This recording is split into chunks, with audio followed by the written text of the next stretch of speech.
This is day 7 of the Dale Warner murder trial, part 2. I'm Melissa Andrews, a crime and investigative reporter assigned to cover the murder trial of Dale Warner, who's accused of killing his wife Dee in 2021 and then welding her inside a fertilizer tank where she was found 3 years later.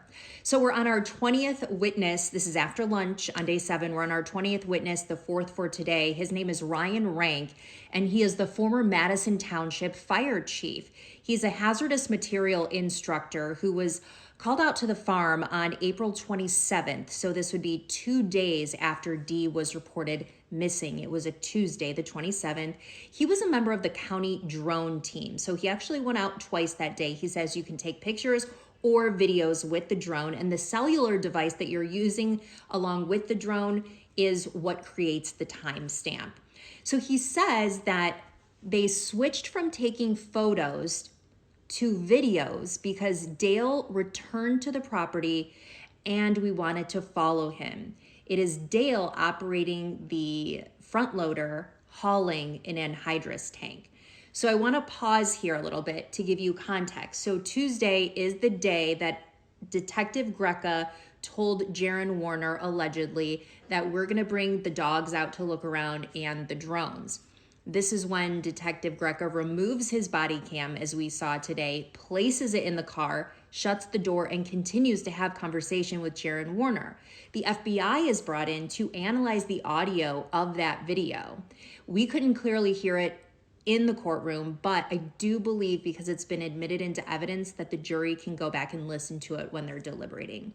So it's at this time that Ryan Rank is at the property, and Dale comes back and he starts to move around. So that's why they did the drone video.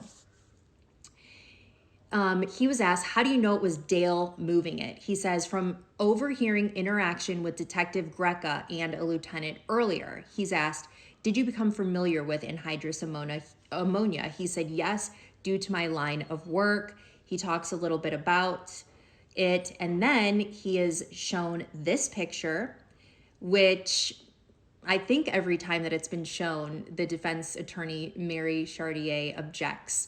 He is asked if this is an example of a chemical burn on this body cam of Dale Warner on April 26th. That would be the day prior. He says, no, there's an objection. Jackie Wise, the prosecutor, moves to qualify him as an expert on this. Because I don't think he was allowed to say, forget what the legal term is, but he was not allowed to say his opinion on this. And I thought that the defense, Mary Chartier, did a great job. She says, no, he can't be qualified as an expert right now. We don't have his CV. We haven't put him through the whole process that we usually put people through when we qualify them as experts. So that was, he could not be qualified as an expert. They had to move on from that. He was asked, have you ever observed an anhydrous tank with this design? He said no. So on cross-examination, I didn't understand where they were really going with this. They asked, why would the fire department chief get training in anhydrous and hazardous materials? I thought that was pretty clear because there's a bunch of farmers in this area and they work with all types of chemicals. So it made a lot of sense to me, but maybe there was something more to that. Asked like why a fire truck would be there when the tank gets cut open. I felt like that was pretty obvious in case there's a spill or some sort of fire, or I don't know, someone can pass out, I guess, and you are rendering first aid. He was asked, did you lighten the drone photos? He said, no. You didn't sneak onto the property? No. You were visible to Mr. Warner? Yes. So that's the defense saying that you guys were pretty much welcome here and he wasn't hiding anything. So we break for lunch, we come back, and we get to the 21st witness, the 5th for today, Dale Sharp. He is a Lenawee County Sheriff's detective, and he assisted Detective Greca on the case.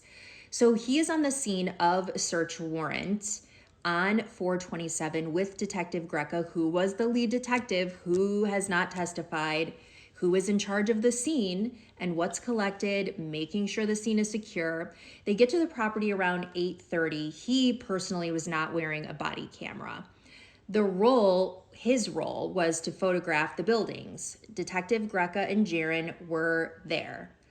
Greca made contact with 2 young females at the house. He appears to be at the house. He had the body cam on, and we saw him talking to 2 girls at the door. Detective Sharp says, we have a search warrant for the dogs and the drone. Greca appears to be talking to Dale on the phone regarding the search, saying this will shut up the other side of the family. And Dale, apparently on the other end, we couldn't hear. He apparently said, no, it's not going to shut them up, because then Greca says, yeah, it's not going to shut them up. I'm wondering, how is the family feeling about hearing this?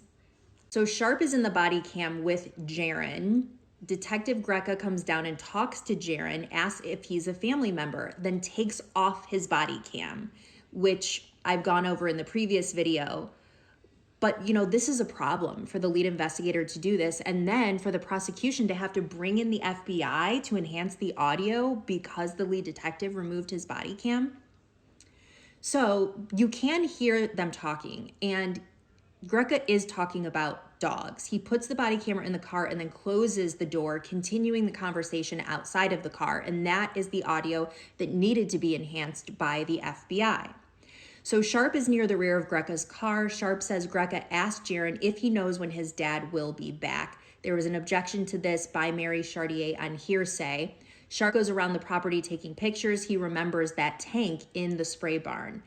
Dale is moving the anhydrous tank and puts it in that building and takes another one out. Doesn't know where he put it. Notified Detective Greca about this.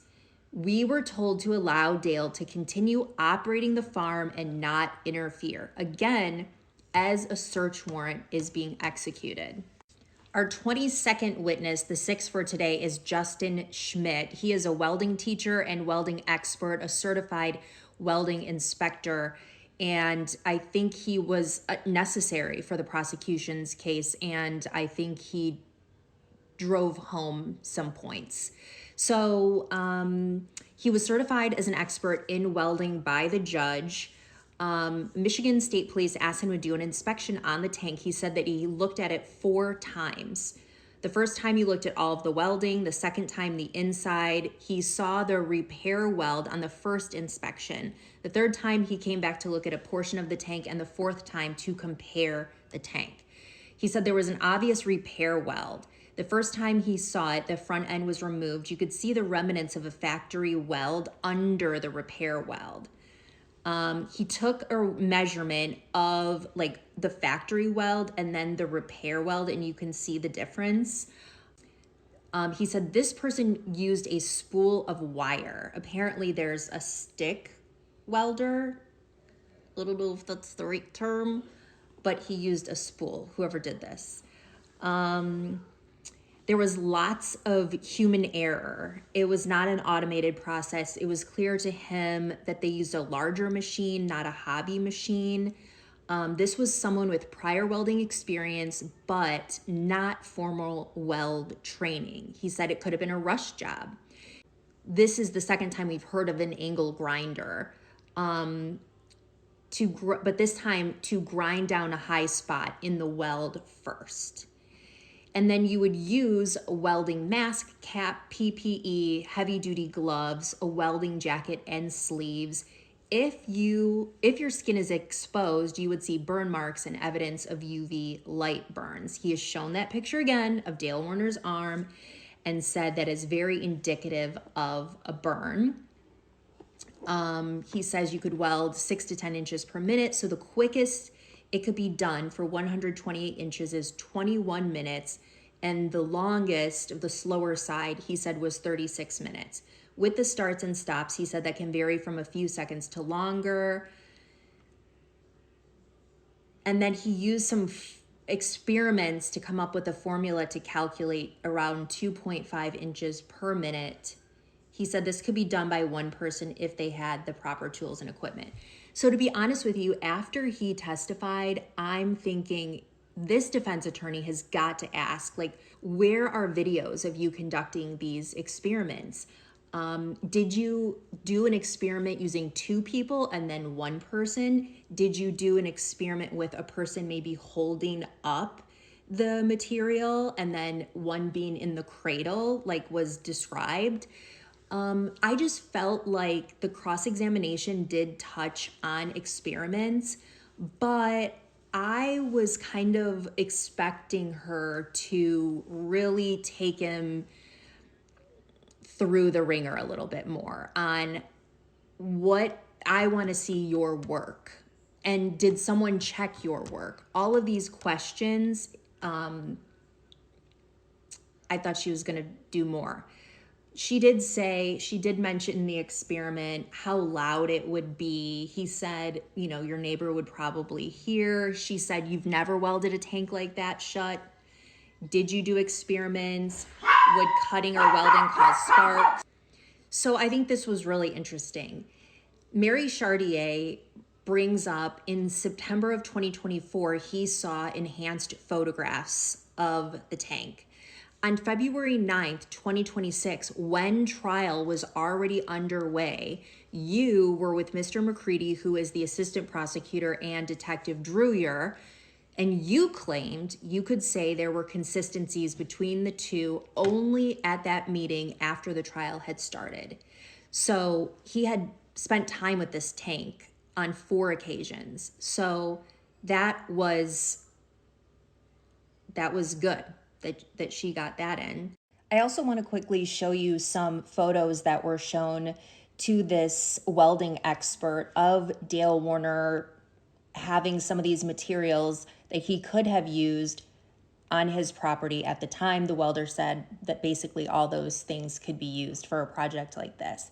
And then I also think it's really important to know when it comes to experts, whether or not they're paid, because the questioning that it ended on was that he didn't see consistencies prior to when the trial was already underway.